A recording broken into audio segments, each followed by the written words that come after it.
in a state and the one area where outsiders dare not to penetrate. But is this a fair assignment? And aren't there other political garrisons that are not only far more dangerous than West Kingston, but would also be more than willing to take on the state in military combat? In my opinion, the perception that West Kingston is the most dangerous garrison is false. South St. Andrew is by far the most dangerous. Look at what has been going on over there for the past 2 years. People are afraid to go into this area. If one should look at the garrison phenomenon properly, then one would find out that not only South St. Andrew be more feared than West Kingston, but so should Central Kingston and also West Central St. Andrew. But I'm not here to point fingers. The Jamaican state failed to protect and respect human rights and has a devastating consequence for socially excluded communities. Residents are trapped between high levels of violence, crime and criminal gangs, and mistreatment by the police force, which should be protecting them. Violence in these communities is flourishing against a backdrop of disparities in access to economic and social rights, political violence and corruption. National homicide rates have risen fairly consistently since independence. However, increased level of violence and have been largely concreted in areas of social exclusion, underlining the state's failure to ensure the effective security of residents. How does this stigma affect your livelihood? People living in poverty in socially excluded inner city communities are more likely to be victims of violent crime.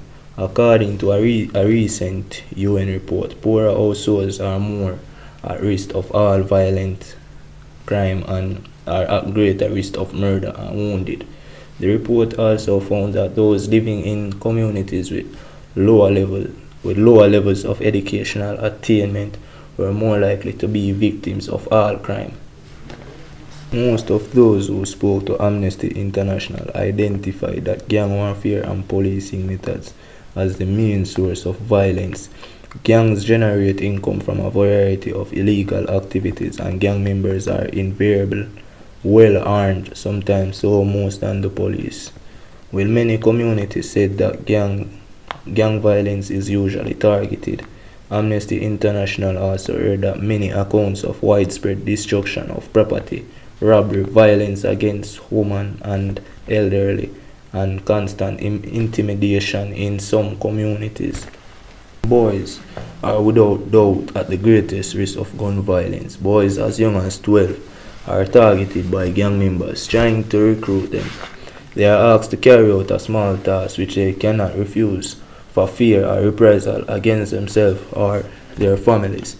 The hardcore garrison communities exhibit an element of autonomy in that they are a state within a state. The Jamaican state has no authority or power except in as far as its forces are able to invade in the form of police or military raids.